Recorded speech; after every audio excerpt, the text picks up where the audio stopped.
La saga Dark Souls se considera una de las más influyentes en la historia de los videojuegos, con su jugabilidad implacable, diseño de niveles intrincado y un lore profundo que se esconde tras cada muro y cada enemigo derribado. Dark Souls dejó una huella imborrable en la industria.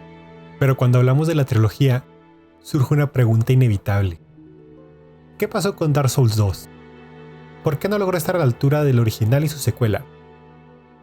Mientras que el primer juego se convirtió rápidamente en un clásico moderno y el tercero cerró la trilogía con un final digno, Dark Souls 2 se quedó de alguna manera en medio, sin llegar a capturar esa magia que hizo tan especial a los otros dos.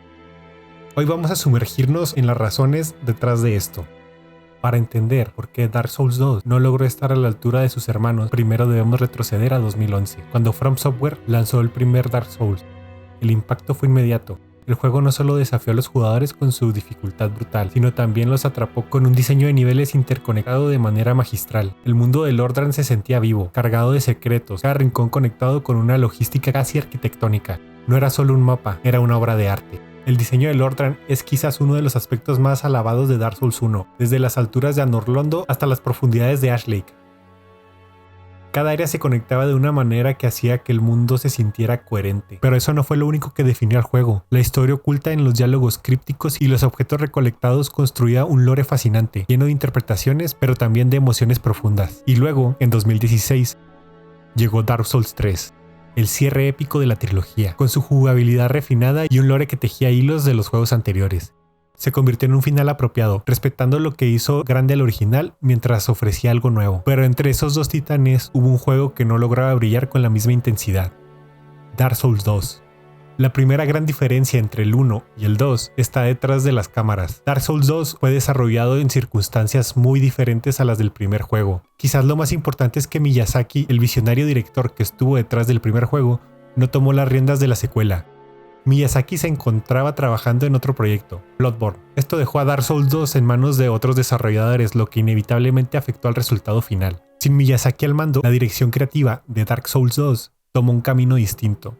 El resultado fue un juego que, aunque intentaba replicar la esencia de su predecesor, se sentía desconectado, casi como si fuera una copia que no terminaba de captar la chispa que hizo especial al original. Uno de los mayores puntos de crítica hacia Dark Souls 2 es su diseño de niveles. A diferencia de Dark Souls 1, donde el mundo estaba meticulosamente interconectado, Dark Souls 2 optó por un diseño más lineal, muchas áreas que se sentían aisladas de otras, y en algunos casos carecían de la coherencia geográfica que tanto se alabó en el primer juego. Un ejemplo de esto es la infame transición del pico terrenal al torreón de hierro. Un ascensor que, sin explicación lógica, te lleva de un pantano envenenado a una fortaleza en llamas. Este tipo de incoherencia rompía la inmersión, algo que en Dark Souls 1 era casi sagrado. Si comparamos esto con Dark Souls 1, nos damos cuenta de lo que realmente se perdió. Cada área en Lordran estaba cuidadosamente conectada, de tal manera que el jugador podía mirar al horizonte y ver las próximas áreas que exploraría. Sentías que el mundo era un organismo vivo, en el que cada paso que dabas te llevaba más profundo a la historia de ese universo. Además, las áreas tenían una transición lógica. Por ejemplo, bajabas a las cloacas y de ahí acababas en la ciudad infestada, un pantano tóxico bajo la ciudad. Cada zona se sentía como una parte coherente de un todo. Incluso Dark Souls 3, aunque mucho más lineal que el primer juego, mantuvo un cierto grado de interconexión y coherencia geográfica. Las áreas estaban diseñadas para sentirse como parte de un mundo en decadencia, pero con una cohesión visual y arquitectura que hacía que cada paso adelante se sintiera natural y progresivo. En Dark Souls 2, esta sensación de estar explorando un mundo conectado se diluía con demasiadas áreas que parecían incongruentes entre sí. Aunque esto no quiere decir que Dark Souls 2 no tenga áreas memorables, porque las tiene, pero la falta de cohesión y las transiciones forzadas hicieron que muchas de ellas se sintieran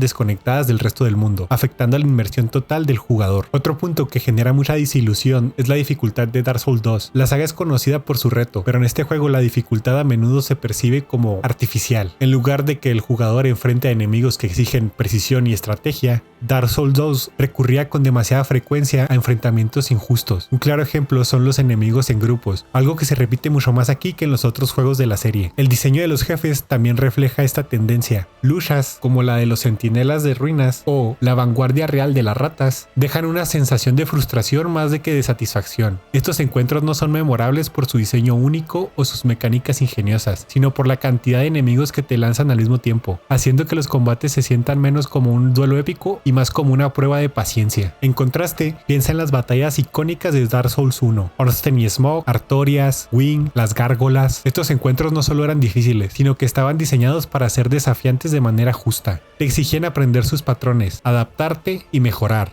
no simplemente sobrevivir a oleadas de golpes. En Dark Souls 3 se retomó este enfoque. Jefes como el Rey Sin Nombre o el Pontífice Sullivan son claros ejemplos de cómo la dificultad puede sentirse justa y recompensante. Aunque son encuentros difíciles, el jugador siente que está progresando en cada intento, que está aprendiendo algo nuevo. En Dark Souls 2, esta curva de aprendizaje se sintió rota en varias ocasiones, ofreciendo desafíos que, en lugar de inspirar a mejorar, solo generaban frustración. La dificultad no es un problema en sí misma. Los jugadores de Dark Souls esperan ser desafiados, pero en Dark Souls 2, esta dificultad a veces cruzó la línea entre reto justo y lo frustrante, lo que afectó la experiencia general.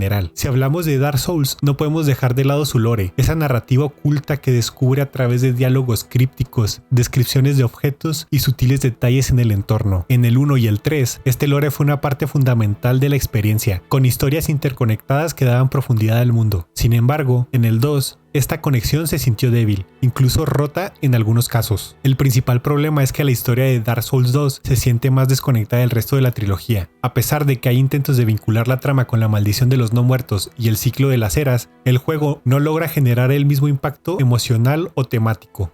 Personajes como Vendrick o Nashandra son interesantes, sí, pero no alcanzan el nivel de profundidad de figuras como Gwyn o Solaire. En Dark Souls 1, el lore estaba tan intrincadamente conectado que cada pequeño descubrimiento se sentía significativo, como si estuviera desenterrando una verdad oculta bajo siglos de polvo. Y en Dark Souls 3, esta tradición fue respetada, volviendo a temas y personajes del primer juego de manera que sentías que todo formaba parte de un cierre épico. Dark Souls 2, en cambio, ofreció un lore que, aunque intrigante en su propio contexto, no tenía el mismo peso ni conexión con el resto de la saga. Esto no significa que su historia carezca de mérito. Hay personajes y eventos interesantes. No logran resonar con la misma fuerza que los de sus predecesores y su sucesor. En última instancia, el lore de Dark Souls 2 se sintió más como un desvío que como una pieza central de rompecabezas que es la trilogía. Entonces, ¿por qué Dark Souls 2 terminó siendo peor que Dark Souls 1 y 3? Hemos visto que los problemas comenzaron con su desarrollo, la falta de Miyazaki como director y un equipo que tomó decisiones de diseño que no lograron replicar la magia del original. El diseño de niveles, la dificultad y la desconexión del lore contribuyeron a que Dark Souls 2 se sintiera menos cohesivo y menos gratificante que sus compañeros de la trilogía. Sin embargo, es importante recordar que Dark Souls 2 sigue siendo un buen juego, especialmente cuando lo comparamos con otros títulos de la época, pero dentro del contexto de la serie Souls, simplemente no alcanzó estándares que establecieron el primero y el tercero. Aún así, cuando lo ven como un experimento interesante, uno que permitió a From Software afinar sus ideas para los siguientes juegos.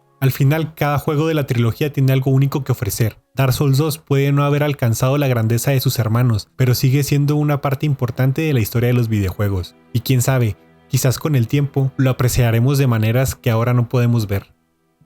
Gracias por acompañarme en este análisis. Si disfrutaste del video, no olvides suscribirte y dejar tu opinión en los comentarios. ¿Estás de acuerdo con estas críticas? ¿O crees que Dark Souls 2 merece más reconocimiento? Hasta la próxima.